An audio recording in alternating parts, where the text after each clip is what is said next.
It's time for the Phil Ferguson Show.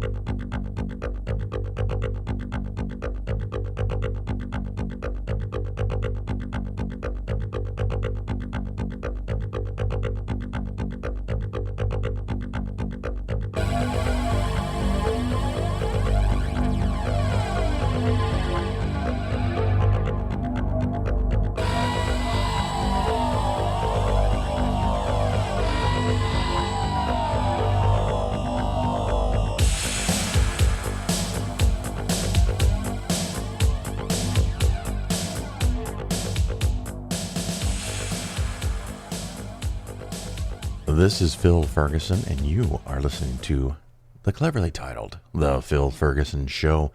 A little later on in the show, we have an interview with David Madison.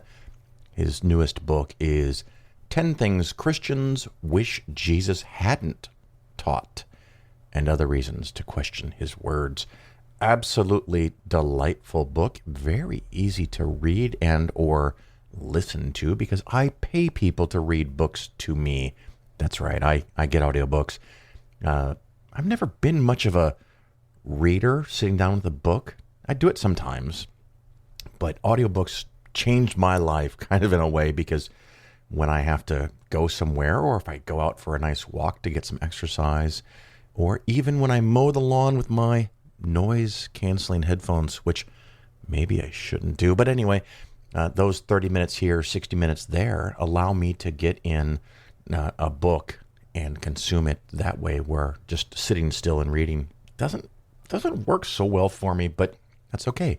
We all have our things and our weaknesses and strengths. Random thought kind of popped into my head today about my tree. I don't know if I've told you guys anything about my tree, but hopefully this is not too redundant. Last year, maybe 10 months ago, right before winter came, we had 5 trees put on our property. The house was built about 20 years ago. And some of the trees, particularly in the back, have done really well, but everything in the front has died, and a lot of our neighbor trees have died, and a lot of trees in this neighborhood between the sidewalk and the road, the parkway, that bit of grass for the suburban American model, that they've died. And a lot of places around town where they expand a road or rebuild a road and they put in trees, a lot of those trees do very, very poorly. And it really kind of got stuck in my head, which is why I read a couple of books about trees, books from trees, books about trees. But it's why is that? And do I just misremember my youth? Because when I was growing up, I don't remember this being a problem. So it turns out that 4 of the trees that were planted on my yard, my front yard, side yard, did pretty good, did great even. But the 5th one didn't, and that's a red oak. And so I started on a journey learning about red oaks, and it seems like what my tree is suffering from is a lack of iron. And I do know that as a trick in my neighborhood, what I do every year is I spread iron, not just fertilizer with a little bit of iron, but an actual additional iron supplement on the yard, and it makes the grass really green up, much bolder, darker, stronger green. And it allows me to not water anywhere near as much for most of the year. I don't really water the lawn because I don't know that that's a good use of our limited resource of fresh water. But the yard looks much darker green, so I knew our soil wasn't really rich in iron, because when they build neighborhoods like this, again, 20 years ago, it was a farm, and they come in and they strip all of the farm soil off, whether it's 9 inches or 18 inches, whatever topsoil, whatever beautiful Midwestern black soil, the kind, the smell that I dream of being a Midwesterner every spring or fall, when they turn the soil, almost always only now in the spring, because in the fall they just let everything sit still because it doesn't wash away as much. Who could have figured that out? But in the soil, in the spring when they have to plant everything, there's that smell for a couple of days or a couple of weeks around you of that Midwestern black, very beautiful soil that anything and everything wants to grow in. But they strip it and they put a neighborhood in. And then on top of that, of course, they dig out a hole for our basements. We have basements in our area. Now, I know a lot of parts of the country don't do basements for different reasons, but we get basements. And so all that gets just plopped up on the yard so they can have a slope from the house to the end of the property line or to the street so the water runs off, because we do get quite a bit of rain from time to time. And the soil is kind of not there. It's for shit. And it turns out that not only is our soil underneath the grass now basically clay and gravel mixed together, it is alkaline. So on the pH scale, the number is 7 plus. That's the alkaline side, and 7 minus 6.5 or lower is acidic. And for a lot of plants, they like slightly, just a little bit, very slightly acidic soil. And it turns out that red oak trees are very particular and actually really favor an acidic soil. And for whatever magical, biological, chemical reasons, they have an additionally difficult time picking up iron from the soil, which is one of the chemicals necessary to make chlorophyll. So when the spring came around and all the trees started growing leaves, including the oak tree, the other 4 did fine. They're not oak trees, but the red oak, the leaves came out, and they were small and they were pale, and then they just got less green and more yellow, and we're heading towards brown. And I started researching what that might be, and it turns out that it's just not getting iron. So the tree is trying to fill the leaves with chlorophyll, and it's failing. Well, of course, the problem is that if the tree can't properly build the leaves, and then the leaves can't use the chlorophyll to turn sunlight into sugar for the tree to survive and grow, you could get a situation where next year it has less energy and it tries and it only grows some leaves, and then 2 or 3 years later the tree is dead because it used up all of its energy, couldn't get more to refill its battery, so to speak. So I've been trying to learn everything about red oak trees and acidic soil and how to make soil acidic, which is not particularly easy without doing anything stupid. So one of the tricks that I got was I went to the neighbors, and they have a great big pine tree, and I scooped up a whole bunch of pine needles, which I know are acidic, and spread them around the oak tree. And I think I've now gotten the soil from about 7.5 to 7, maybe even 6.5. Bought an actual pH soil testing kit to check my progress. And it did end up having a second batch of leaves that looked better for a while. And my new tree is doing better than some other trees in the front properties. I don't know why the backyards seem to do better. Maybe they didn't scrape up as much soil, or they didn't dump as much stuff from the basement in the back.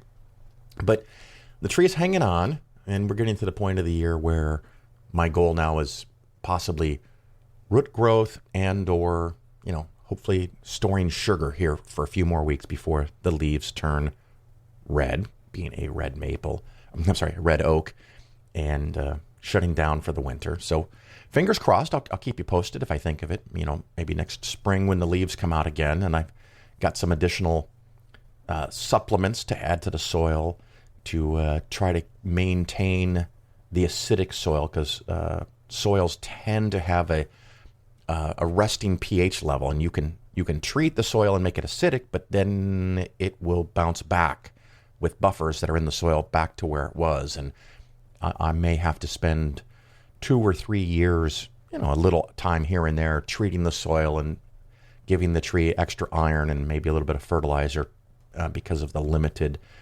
nitrogen in the soil, until the tree gets more established root ball and perhaps can have roots that go deeper down and find some nutrients down there. So also, not only do we have our book from David Madison, we're going to have a segment on a conservative fund. And I think what I really liked about this is that it's going to be very obvious what they're doing, that it is just a trick, and it's a beautiful way to separate people from their money. I have on several occasions talked about something that is much more appealing to my average listener, being probably left-leaning audience, because that's probably me, and talking about socially responsible indexing or socially responsible investing or ESG, environmental social governance is the trendy thing now. And that appeals to the liberal listener or a liberal person that wants to save the planet. And I'm all for that, of course, because I live here. Where else am I going to go? But it still might be hard to accept the information that I'm providing and butt it into, or head ram it into the idea that you are doing something productive. Well, in this case, it's the opposite. It's a conservative fund, wink, wink, nudge, nudge, and it's going to make the world a better place for conservatives. And so it may not sound anywhere near as attractive, so your mind is not tricked into thinking from the start that it's a good thing to have. So when I tell you about all the problems and the reasons it doesn't work, maybe that will be more easily embraced by the average listener to my show. So plus, it might just be a segment that's a little bit of fun. So hopefully you enjoy that. I continue to ask for segment ideas. You can email me, phil@polarisfinancialplanning.com. And I have received quite a few from my last couple of pleas for show ideas. So I will be working some of those up. So thank you very much. And some of them, maybe it just becomes information that informs me and I happen to mention it during an opening or closing segment. Some will be worked up into a full bit for the show, but maybe your idea doesn't get done, and it's nothing personal. It's nothing personal. It's just a matter of time, and some things I think might be outside of the scope that I want to cover in the show, or maybe it's just too fucking difficult, and I got other things to do. But I do love all the ideas. Thank you very much for sending them, and continue to send them. We're going to take our quick little break here, and we're going to come back to the conservative mutual fund segment. And then after that, our interview with David Madison. So don't go anywhere.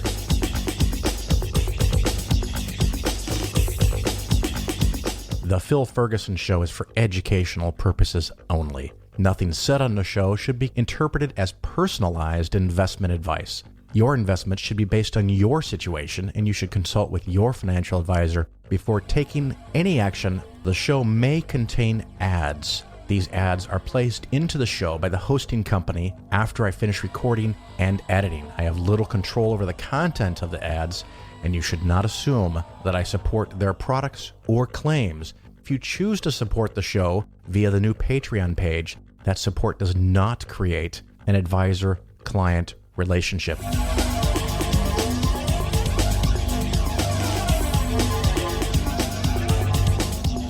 This segment is on a fund called the American Conservative Values ETF. The symbol is ACVF.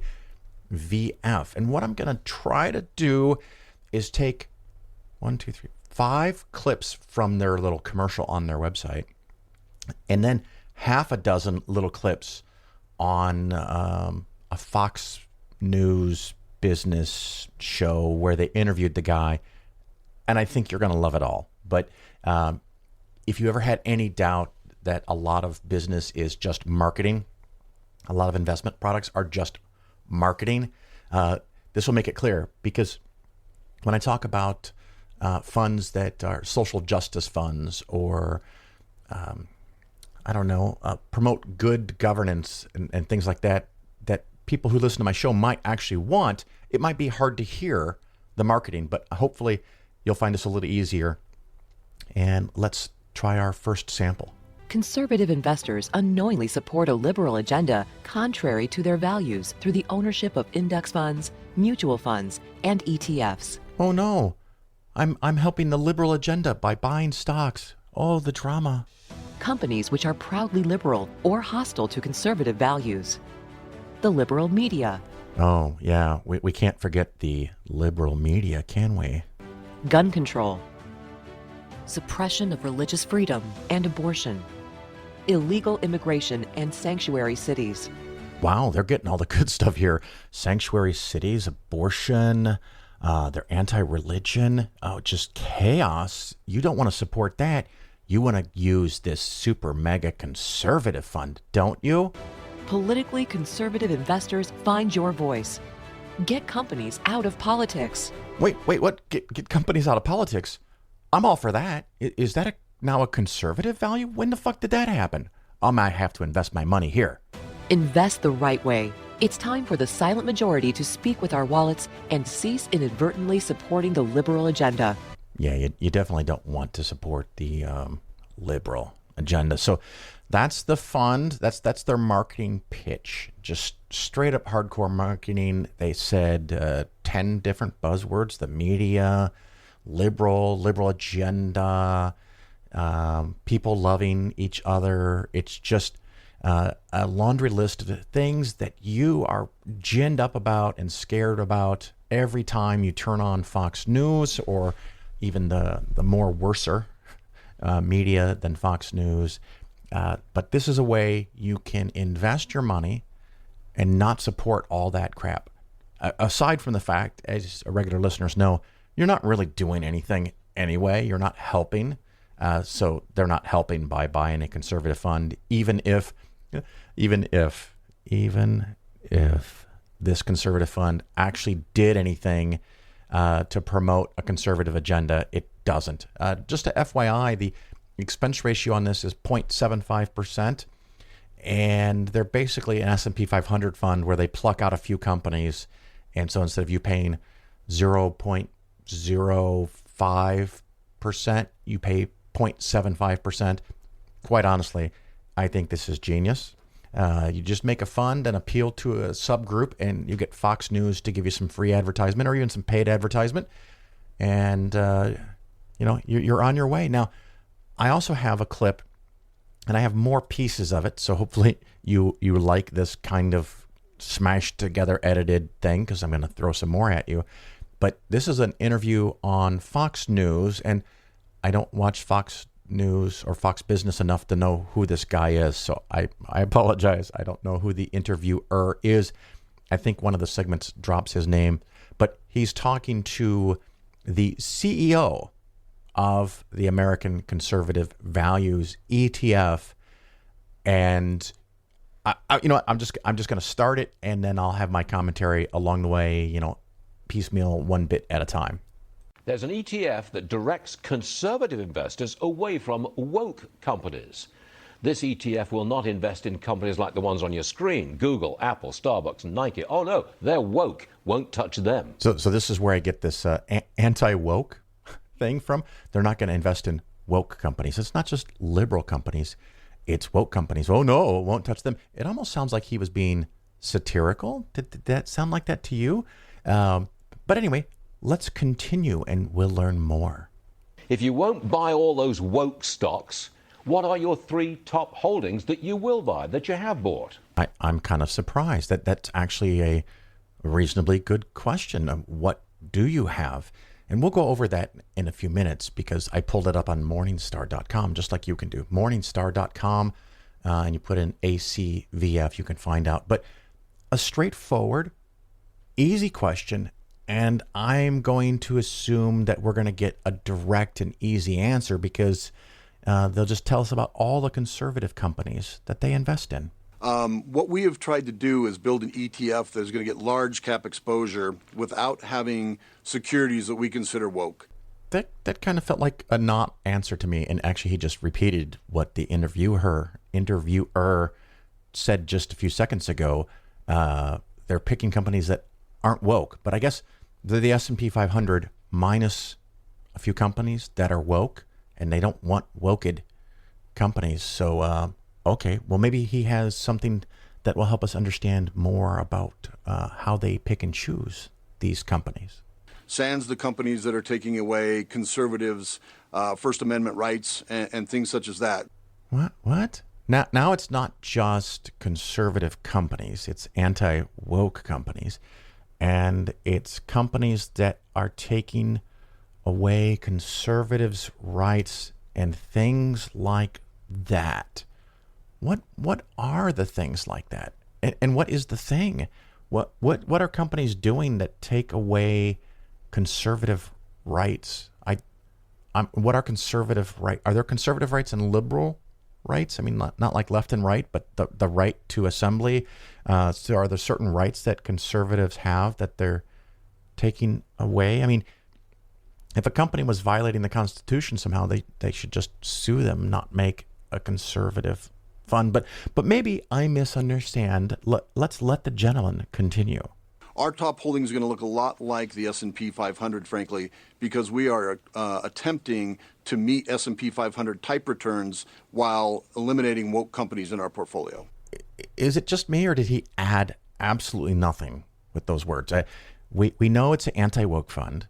It's conservative, but not just conservative. It's anti-woke, protecting conservatives' rights. You're going to be like the S&P 500 because you like the returns the S&P 500 is going to do, and you're going to avoid woke companies. I get it. You've gone over that. Oh, but wait, this is all a distraction because you never did answer the question about what are the three biggest stocks. And that would have been nice to know, I guess. And the amazing thing here, the interviewer actually follows back up, almost kind of doing the job of a real journalist, and asks the question again, and listen to the answer, and listen to the long pause before the answer. So tell me, what are your three top holdings? Well, Microsoft is the number one holding, and that's the one I know off the top of my head. Microsoft. Yeah, that's right. Microsoft. The single biggest holding, and let's see here. I'm gonna go. Oh, I'm gonna hit the portfolio button here at Morningstar.com, and where is the? Oh, there it is. Microsoft is the number one company. It's 7% of the fund. So this fund violates my 5% rule and invests in Microsoft. Is Microsoft not woke? I don't know. I mean, if all the companies that you could mention that have a liberal agenda, whatever that is, for the modern world, is it Microsoft? Wouldn't they be in the category? Aren't they putting chips in vaccinations? I mean, aren't they? Bill Gates. Oh, Bill Gates is evil. And of course, it's not necessarily fair because I'm taking little sound bites.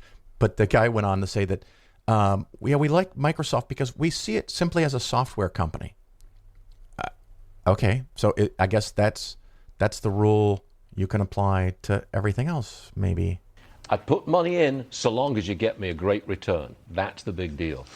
That's the closing comment from the interviewer, which it was very interesting because, we're talking about doing the morally correct thing here and having conservative values. And he undermines the entire interview with just a few words. It's all about returns. It's all about returns. Fuck everybody. Fuck the corporations. Fuck politicians. Fuck conservative values. It's all about returns. Okay, cool. Why did you have this guy on anyway? It was just kind of funny. As a reference, just since we were talking about the stocks that are in the company, I'm going to read you the 10. I think these are the 10 biggest holdings. Oh wait, I can show more. The biggest holdings in this company, and it's basically a who's who of the S&P 500, and they picked 5 or 6 stocks that they don't like, and they plucked them out, and that's their shtick. That's the whole thing. The whole thing is a fucking marketing a gimmick, but I just think it's hysterical. It's really, really clear to a person who's not of this mindset that this is a scam, that this is a joke. And the fund's probably going to get returns pretty close to the S&P 500 because it basically is the S&P 500 with a handful of companies plucked out. So you're going to get S&P 500 returns. So why pay 0.75 when you could pay 0.05% expense ratio?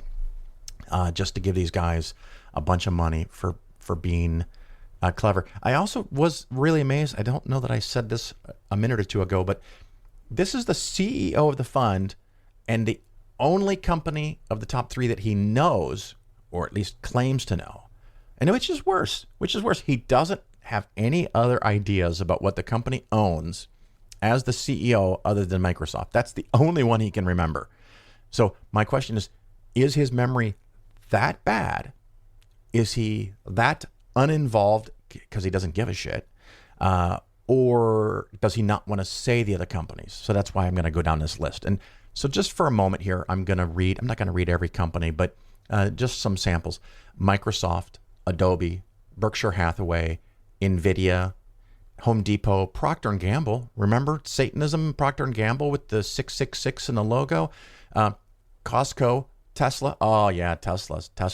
They're not woke. They're not pushing for a new world order with software making cars better. No, they're not doing any of that stuff. Cisco Systems, Visa, Netflix, Pepsi, PayPal, MasterCard, Accenture, and we get to some Pfizer, Thermo Fisher Scientific, I don't know that company, Abbott Laboratories, ExxonMobil. So, like I said, it's just a big list of companies in the S&P 500. It's really close to being the S&P 500, and they just went and handpicked a few of the funds or a few of the stocks they didn't want in the fund. It's the anti-woke fund or the conservative values fund. So I guess, does that make it a super shitty fund or just super shitty marketing scam? I don't know. You decide. But I thought you might find that little segment interesting. If you had conservative values, wink, wink, nudge, nudge, you could go buy the American Conservative Values ETF.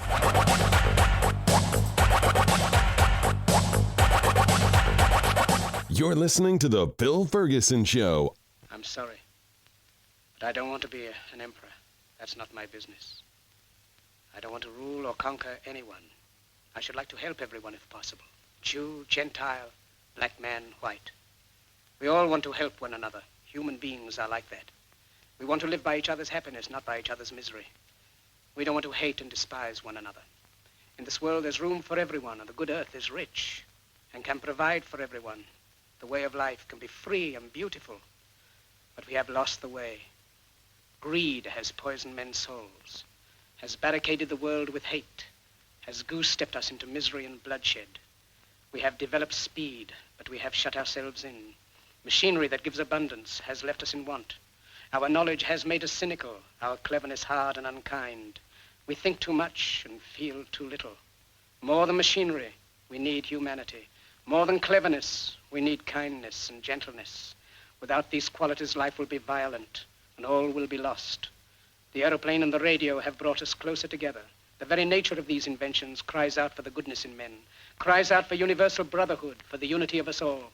Even now, my voice is reaching millions throughout the world, millions of despairing men, women, and little children, victims of a system that makes men torture and imprison innocent people.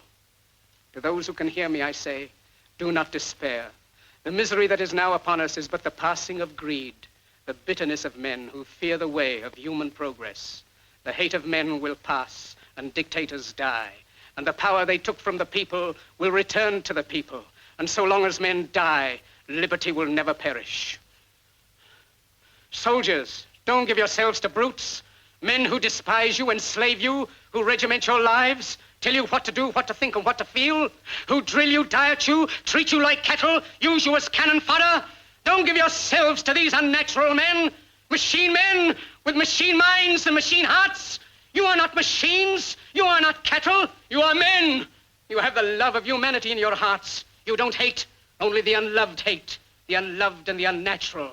Soldiers, don't fight for slavery. Fight for liberty. In the 17th chapter of St. Luke it is written, the kingdom of God is within man, not one man nor a group of men, but in all men, in you. You, the people, have the power to create machines, the power to create happiness. You, the people, have the power to make this life free and beautiful, to make this life a wonderful adventure. Then in the name of democracy, let us use that power. Let us all unite. Let us fight for a new world, a decent world, that will give men a chance to work, that will give youth a future and old age a security. By the promise of these things, brutes have risen to power, but they lie. They do not fulfill that promise. They never will. Dictators free themselves, but they enslave the people. Now let us fight to fulfill that promise. Let us fight to free the world, to do away with national barriers, to do away with greed, with hate and intolerance. Let us fight for a world of reason, a world where science and progress will lead to all men's happiness. Soldiers, in the name of democracy, let us all unite!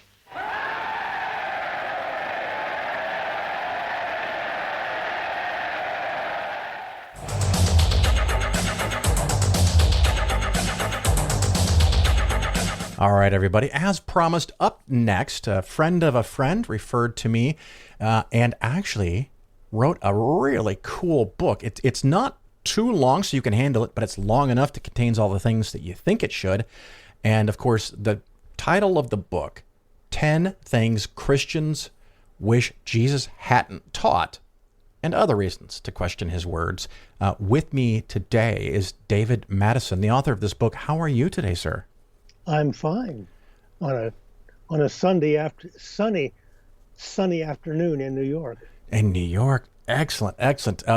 Now, I did get to read the book, and then we actually talked pre-show. I like saying pre-show, but it doesn't exist because I didn't save anything. You had it read by Seth Andrews, so a lot of my listeners will know him. But clearly, the content is yours, and you hit a lot of the very things that I would want you to hit in a book with this cute title. And before I start grabbing titles and seeing what you have to say about them, what drove this? What caused this? How did you get to the point? You used to be a minister, is that right? Yes. I was a Methodist minister for 9 years. I served 2 churches for 9 years while I was working on my PhD in biblical studies. But by the time I had finished the PhD in biblical studies, my belief in God had evaporated. I guess you could say I learned too much in seminary. Yeah, it happens. Which is not supposed to happen. Seminaries exist to manufacture clergy. But as I've often said, if you study the Bible too carefully, too closely, then you begin to see the flaws and the weaknesses and the cracks, and where it doesn't make sense. I love to call it, and I'm not the first person to think of this name, but I call it the atheist maker. Well, was it Andrew Seidel who said that the road to atheism is paved with Bibles that have been read cover to cover? It might be. That's something he'd say, yes. Yeah. And Dan Barker's book, let's see, God, the Most Unpleasant Character in All Fiction, right, which is a loaded title. But my book that I published in 2016, 10 Tough Problems in Christian Thought and Belief. Yeah. The 9th chapter of that book is about, the title is actually, as I recall, What a Friend We Don't Have in Jesus. And by that, I mean, I'm always challenging Christians, would you please just read the Gospels? Read them carefully, read them thoroughly. And if you've got one of those famous editions with the words of Jesus in red, pay especially close attention to the script of Jesus in red. And I think you'll be surprised at what you find. You will disagree with a lot of it. And that 9th chapter of my other book, What a Friend We Don't Have in Jesus, I lead off with Luke 14:26, in which Jesus says you have to hate your family. Yeah. You have to hate your life itself in order to be a disciple. And I'm just wondering how many Christians don't even know that verse exists. I tell the story in the book of one day I fell into casual conversation with what turned out to be a very pious Catholic woman. And she was going on and on about her wonderful church and about her wonderful Savior. And I said, well, how do you feel about Luke 14:26? Blank stare. So I recited it to her verbatim. And she flamed out. She got very angry. She thought I was lying to her. There could be no such verse. What are you talking about? And it's right there in her own New Testament. Did you happen to have a pocket Bible to show her? No, I didn't. But that's fairly typical. Yes. And when I was preparing to write this book, I reread the Gospels I'm sorry. for the umpteenth time Yeah. in my at that time 78 years, um, and I compiled an Excel spreadsheet uh, of things we wish Jesus hadn't said, um, and I put them into four categories: preaching about the end times, scary, extremism, bad advice and bad theology, and finally the unreal Jesus of John's gospel. And this Excel spreadsheet came to 292 Jesus quotes. Why don't people get that? Because usually what they hear from the pulpit are the nice things Jesus said, the feel-good verses. Right. They don't go through the Gospels carefully, word for word, paying careful attention to the words of Jesus so they actually can grasp what he had to say, at least according to the Gospels. Well, and that's a whole there's a problem. long history, a long tradition of the Catholic Church not encouraging people to read the Bible for a reason. Well, Catholics have told me that Yeah. repeatedly. Yeah, I was never encouraged to. it's a Protestant invention that literally that you should be able to read the book yourself and understand it yourself. And of course, now many of the apologists for that type of Christianity are always explaining to me, you didn't understand it. And I recently had a discussion with an apologist that got put up on YouTube. And one of my questions to him, and he didn't have an answer, is that if I need to be able to read ancient Hebrew and Aramaic and Greek and Roman and maybe a couple other languages, and then know the context and the setting and know the entire chapter and the chapter before it and the chapter after it, if it's that hard to understand, well, it's still a failure. Because there's a flaw there somewhere yeah. in the Word of God theory. Because I got to rely on you as an expert to tell me. And then, of course, the next expert that tells me they're the expert, they disagree with the first expert. So, Yeah. Wow, that's a problem. And by the way, on my book's website,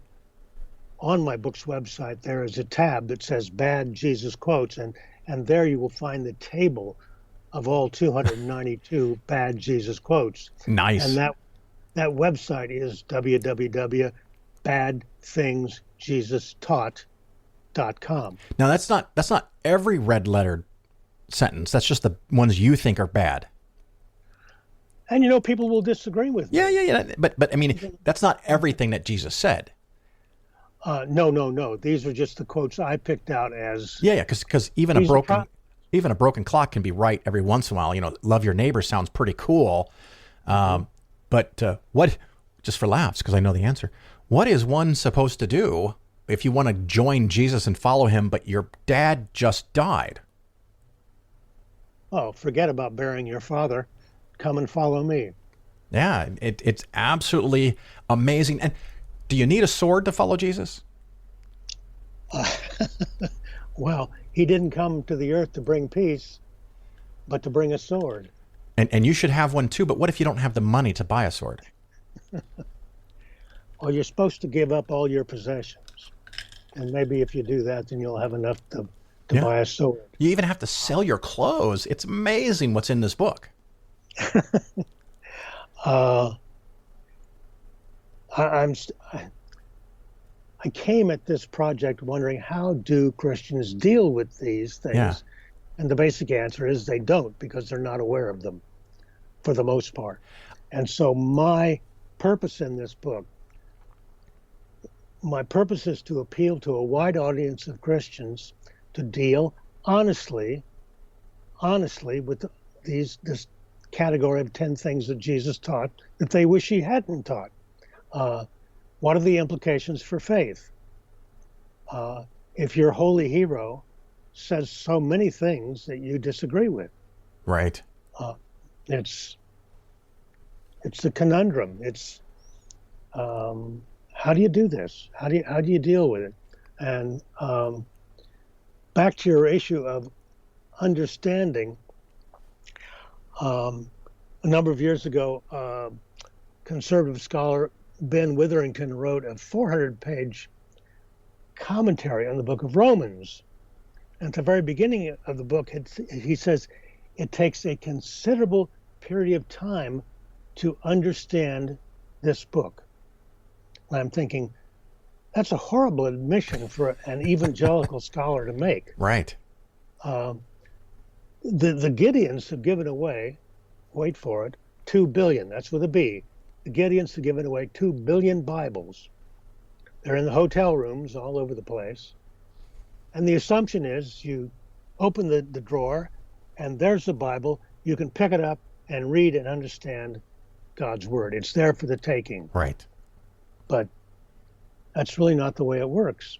And, you know, occasionally when I'm on the New York City subway, I'll see young people especially reading the Bible on the subway. And I imagine they come from some of the smaller sects or cults, and they're told the value of reading the Bible. But I'm just wondering, what are they taking away from it? What are they really understanding? Well, I would imagine, and if you ever feel brave enough to ask these people, make sure you have a bodyguard. I would be very curious if they're just, you know, they picked it up one day and started on page 1, and they're working their way to the end 1,000 pages later, or if they're reading the small chapter and verse that they've been suggested to read, and they have a decoder ring, because so many people that I've talked to have said, I've read the Bible, and I'm like, well, how long did it take you? And they're like, well, a lifetime. And I go, okay, it is a big book. And it doesn't read as easy as a Harry Potter, that's for sure. But I would think you would say 20 hours or a week or 2 or a month. But did you really take years and years and years to read through it? And I often find out that they have never really actually sat down and read it. They've read segments that then those segments are saying, okay, so what this means here is you should give more money. And people are like, oh, gosh, I didn't get that. I was actually at a Sunday school class years ago, and we read a specific passage, and the minister running the Sunday school class said, what is the meaning? What is the essence of this this chapter or this verse? And some lady raised her hand, and he calls on her, and she gives the answer, and he looks at her, and he goes, no, that's completely wrong. Where would you get an idea like that? And she says, there's a footnote at the bottom of the page that says that this is what this means. And he says, can I see your Bible? And she goes, sure. So she hands it to him. He sits it on the table and gives her a different Bible and said, this is much better for you because you are being told by people who aren't in our church, who aren't telling you the real truthful understanding. I don't know if she ever got her own personal property back, but he was not having any of it because she was being led astray by someone else who believes in the Bible. I thought that was fascinating. Well, one of the pieces of advice I give to lay people who do want to embark on this adventure of reading the Bible, start with the Gospels, because that's where the heart of your faith is supposed to be. But when you run into a problem, when you run into a question, don't go running to the priest or the minister for that very reason that you were just talking about. Right. Because a minister, a priest is, pardon my use of the harsh language, a minister or a priest is a paid propagandist right. for that denomination. Oh, what do you mean a propagandist? Think about it. Is a Catholic priest going to get up on Sunday morning and talk about how great Mormonism is? Nope. Is the Catholic priest going to get up on Sunday morning and talk about, Islam is really the better religion, or Southern Baptists are more on target than Catholics are? No. They're going to be pushing the brand of faith that they were hired to push. Yeah, and which their very income depends on. Exactly. So, they have an axe to grind. They have an agenda about getting people to remain in their brand of faith. And if you don't understand something, well, God moves in mysterious ways. There's all sorts of excuses as to why something sounds bizarre. It's funny because I don't know that I've really fleshed out that comparison. I like it a lot. But it does strike me. I often tell people, I talk about annuities and how people sell annuities. And someone will say, well, Phil, you said this other guy said that. And I said, is that person trying to sell you an annuity? And they're like, well, yeah. And I said, okay, find someone who doesn't make any money selling annuities and see if you can find anybody that has positive things to say about it. And they can't, because anyone that's not being paid, that hasn't already preemptively decided they want to sell this and make money, can look at it objectively. And when you do, it's horrific. But when you're getting paid by the system or out of the system, you want to make sure, even if it's well-intended, you're going to have a bias towards keeping people in the faith because you've got bills to pay too. Well, that big stumbling block verse that I mentioned, Luke 14:26, Yeah. about hating family and hating life. Apologists have come up with all sorts of course they have. ways around that.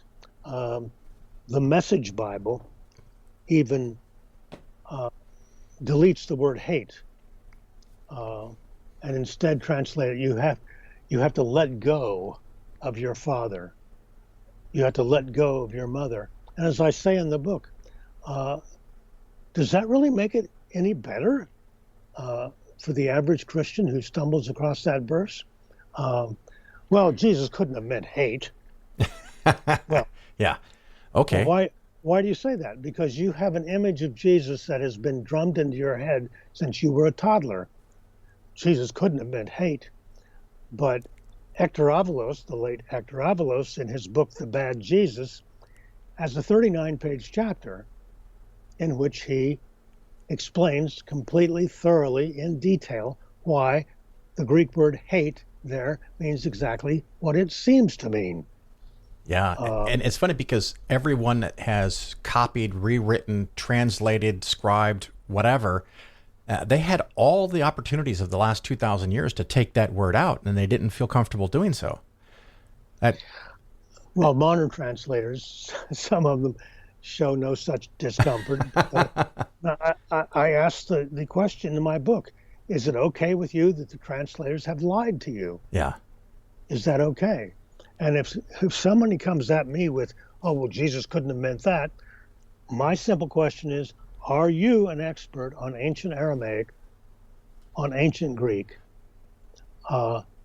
If you are, then I might listen to your opinion about why Jesus couldn't have meant that.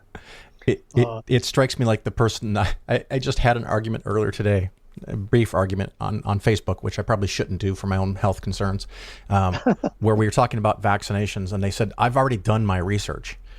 And that's the buzz phrase, because my then question back to them, which I expect to not get a competent answer, is, what is it that you've researched? What scientific journal or what expert have you consulted that you've done this research? What is it that you've done?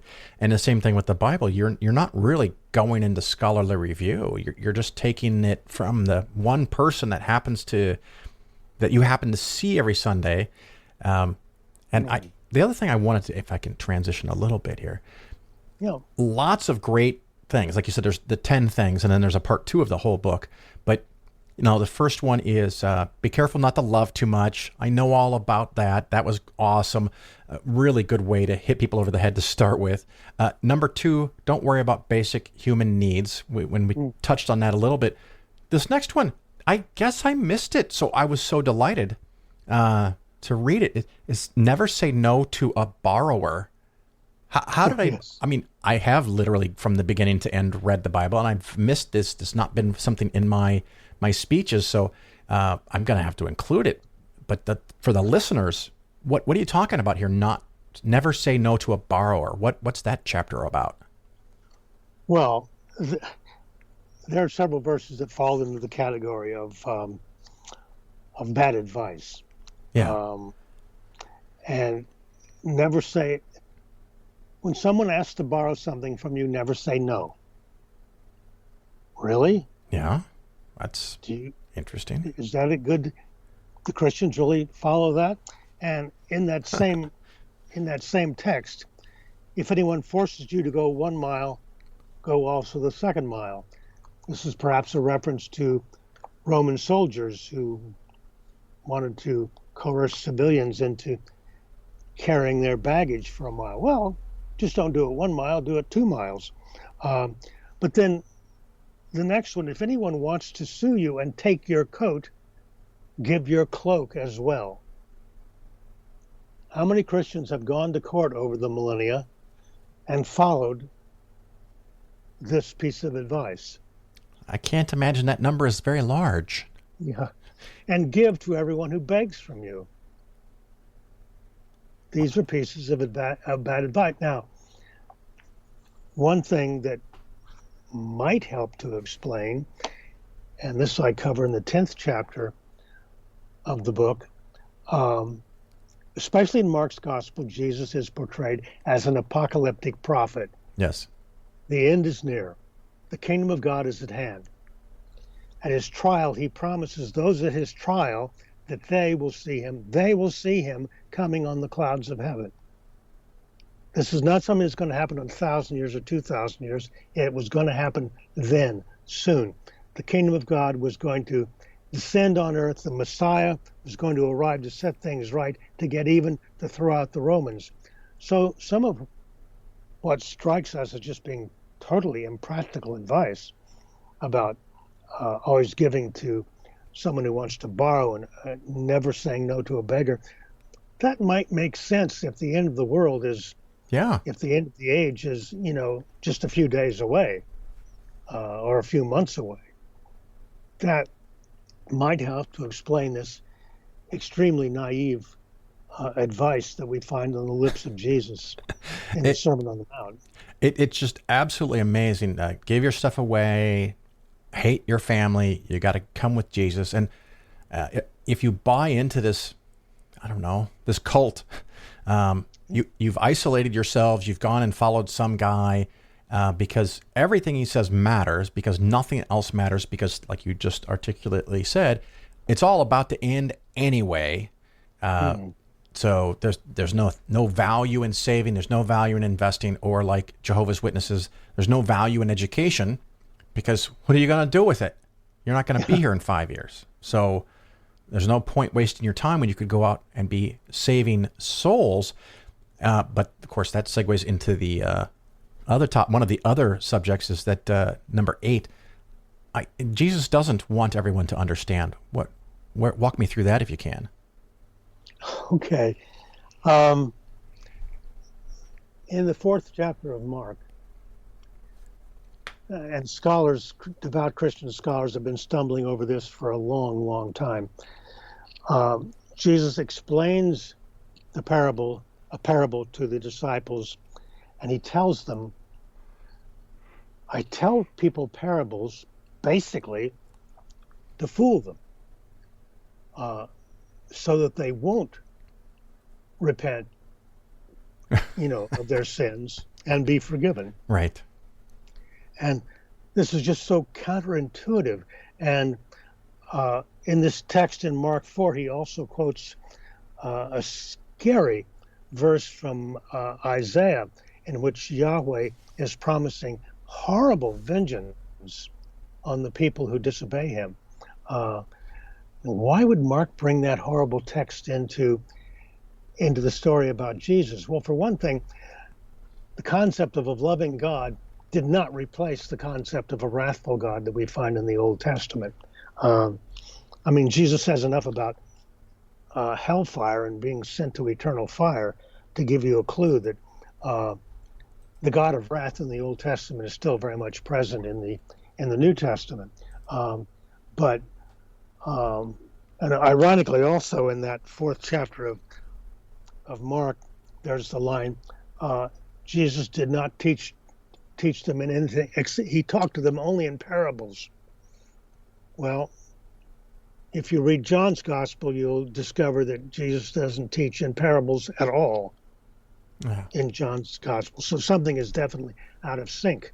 But I don't want everyone to understand me. The key here is the concept of really understanding, doing due diligence. That's why Jesus also idealizes children. Unless you become humble like this child, you cannot enter the kingdom of heaven. It's This is a ploy because cult fanatics forever have said, just believe us, take our word for it. We're in touch with God. We know what we're talking about. Follow us as naively as little children would. And then you're guaranteed to enter the kingdom of heaven. But that's crap. Yeah. Well, and it very much worries me, and it might be part of the human condition that a lot of people are willing to give up the thought process if they feel that everything can be just made simplified and easy for them, and they don't have to decide where to go and when to go and how much to pay. They just follow, and they've given up their mind for the comfort of not having to worry about ever making the wrong decision because they're just doing what the other guy said. Well, the Apostle Paul had his magic formula for salvation. Romans 10, verse 9.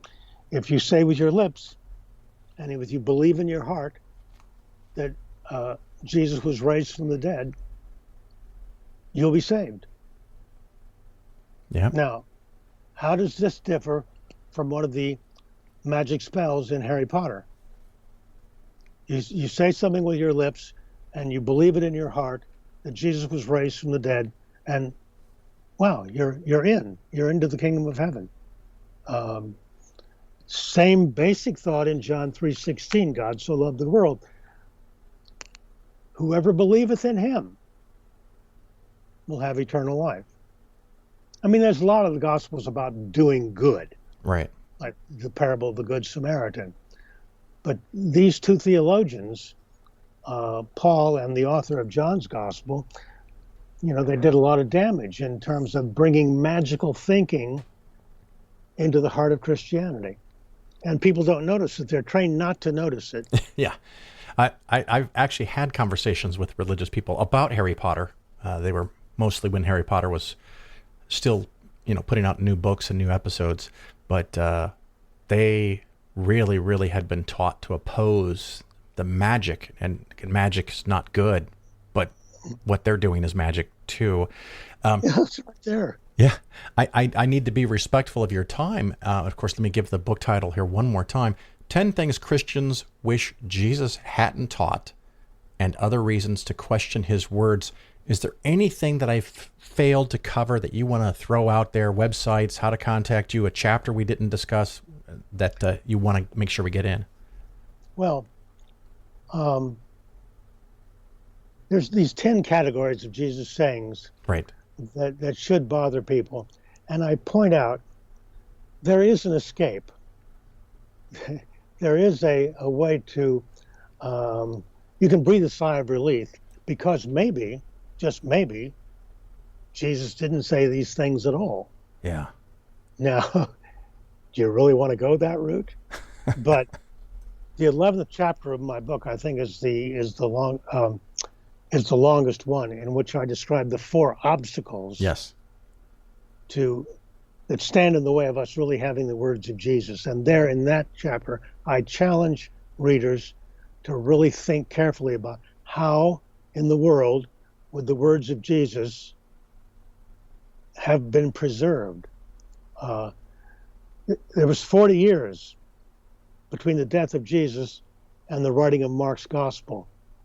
How did that happen? How did the words of Jesus get preserved? And so I talk in the 11th chapter about the 4 obstacles that prevent us from really, it's very unlikely that we have the real words of Jesus, especially when you come to John's gospel.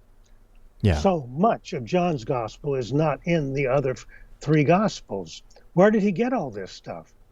And the answer is pretty simple. It was a common practice in the ancient world for authors to simply make up speeches for the heroes that they were writing about. But just think about it. There were no recording machines. We can be pretty sure there were no stenographers following Jesus around. Perhaps 95% of the people who heard him speak were illiterate. Nobody carried around pads of paper or pencil. How did the words of Jesus get preserved? Well, the disciples remembered them and handed them. Well, you tell me, what happens to a story if it's been told over and over and over again, dozens or hundreds of times for 40 years. Yeah. It just, I often challenge people to think back at a shared family event, wedding, funeral, something that other people in your family were there, but the event was 40 years ago. And of course, a lot of my listeners can't go back 40 years because they aren't 40 years old yet. But think of something 20 years ago or 10 years ago and ask other relatives to tell you what happened. It's fuzzy enough in a general sense. But if you say, but what were the words? Quote to me what so-and-so said at that moment. We can't do it as humans, who've mastered getting into space a little bit. We still can't do this basic thing that apparently this book and the authors can. But David Madison, thank you so much for coming on the show and telling us about this wonderful book. Hopefully everyone goes out and buys it. I thank you very much for spending time with me. I write a weekly article for the Debunking Christianity blog. Nice. Comes out every Friday.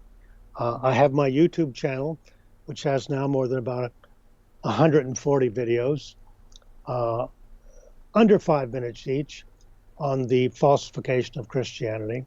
So, and the website for my other book is 10toughproblems.com. So, I'm out there. Yep. So it's not difficult to find me. Plenty of good stuff. Again, thank you so much for coming in and hanging out with me today. You're quite welcome. I really enjoyed it. Thank you.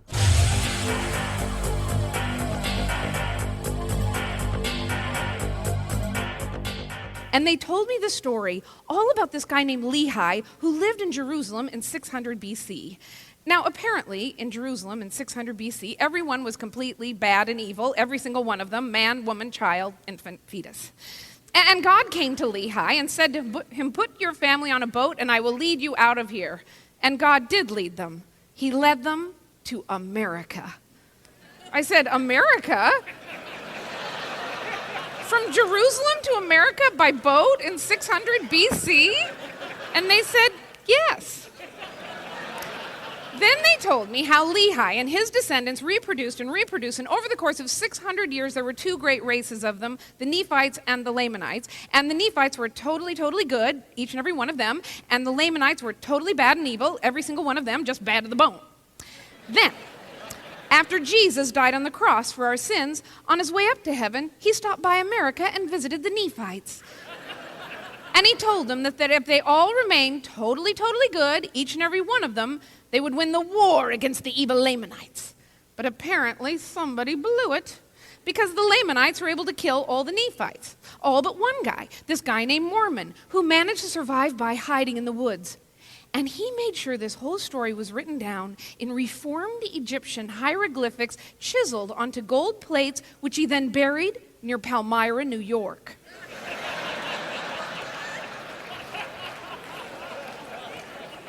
Well, I was just on the edge of my seat. I said, "What happened to the Lamanites?" And they said, "Well, they became our Native Americans here in the U.S."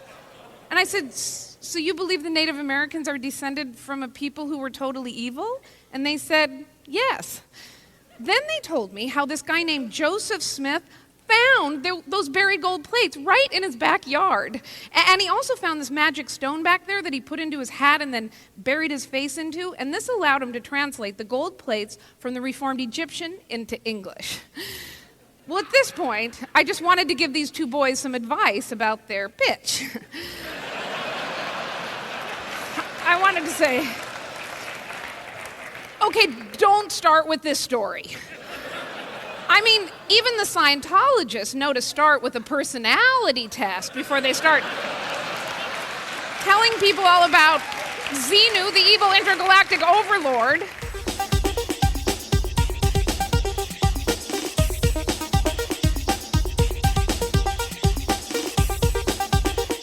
You're listening to The Phil Ferguson Show. As I said during the interview, an absolute delightful book, pleasure to listen to. and a giant plus that the audiobook was read by Seth Andrews. You may have heard of him. Great work from David Madison, and maybe we have a few more books like that coming up, or at least a few more interviews with authors of books like that. One of the things that is top of my mind recently is our cat. It's technically our daughter's cat, and it is about 16, maybe 17 years old, which, if you did not know, is getting kind of old for cats, and it's starting to develop, oh my gosh, I'm going to get this wrong. I think it's liver problems. The liver numbers aren't well. It might be kidneys. Forgive me. I may have that mixed up. But we now have to give our cat subcutaneous injections, which means, we get one of those bags that you hang on a pole and a needle, and you pick up the scruff of the cat and inject the cat and give it some extra liquids so that the body can process chemicals that tend to build up in any animal if it doesn't get enough fluids. So that is an ongoing adventure, and the cat may have months to go, may have less. I don't want to think about that too much, but with regular assistance of additional fluids, may live for years. So we have our fingers crossed.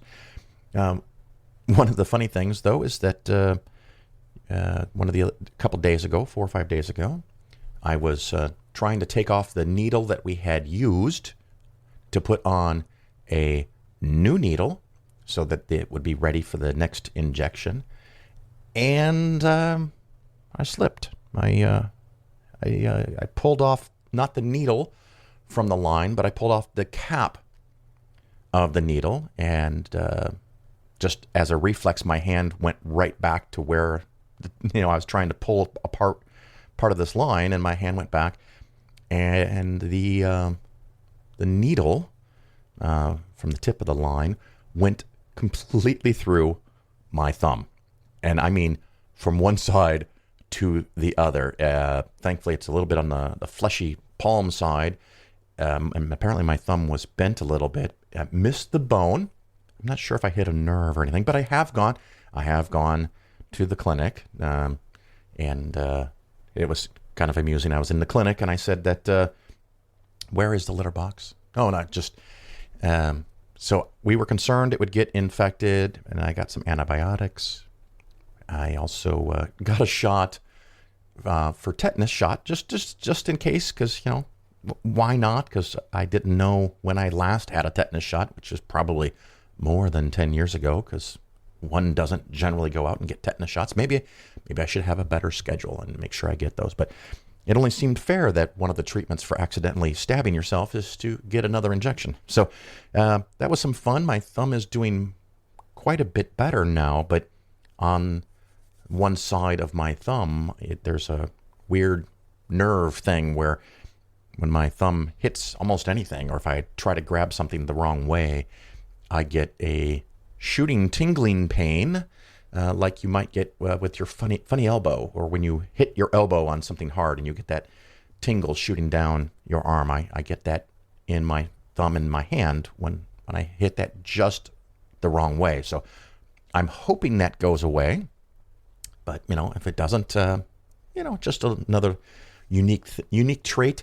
And if you ever think that I'm a clone, you can just check my thumb. And if I haven't been punctured there, you'll know that it's a clone. It's not actually me. Or is it actually me?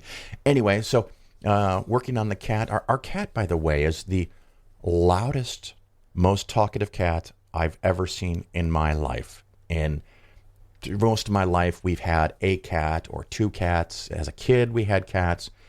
Never had a cat that talked like this. This cat sometimes will go on for hours for no apparent purpose other than just to have a conversation with itself or with me, or maybe it likes the sound of its meows echoing in the stairwell. So when the sun comes up, it's like a rooster.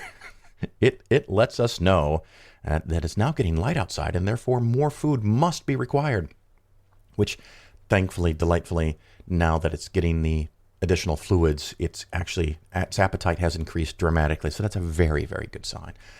Anyway, I do hope to see you out there somewhere in the world soon. Oh, I almost forgot. I guess I did forget, but now I've remembered. If you like the show, go give a 5-star review. Apple Podcast, Stitcher. If you wish to contribute a couple of dollars, patreon.com/Phil. You can set up an automatic thing there on Patreon. You can become a patron of the show. I know I just got a brand new $6.66 patron. Thank you. Thank you very much. It's just a way for you to say, hey, Phil, I like what you're doing. It provides value to me. And whether it's the investing information or the biblical information like in this show, whatever works for you. And maybe you like both parts. But again, I do thank you all for listening. And I am really, really, truly going to wrap up this time. And I do hope we get past the pandemic and I can see you in person somewhere. Maybe an elbow bump. I don't know. What are the rules going to be for the future? But I do hope to see you soon. Until then, ciao.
Sexual advances are not appealing. In fact, I'm starting to get the uh-oh feeling. And my mama said my special parts are just for me. So why in the world are you trying to creep? Stop! Don't touch me there. This is my no-no square. Stop! Don't touch me there. This is my no-no square.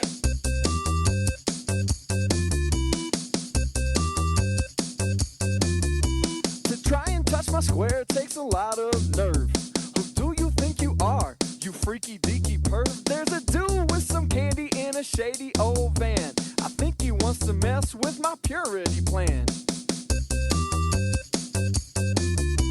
Stop! Don't touch me there. This is my no-no square. Stop! Don't touch me there. This is my no-no square.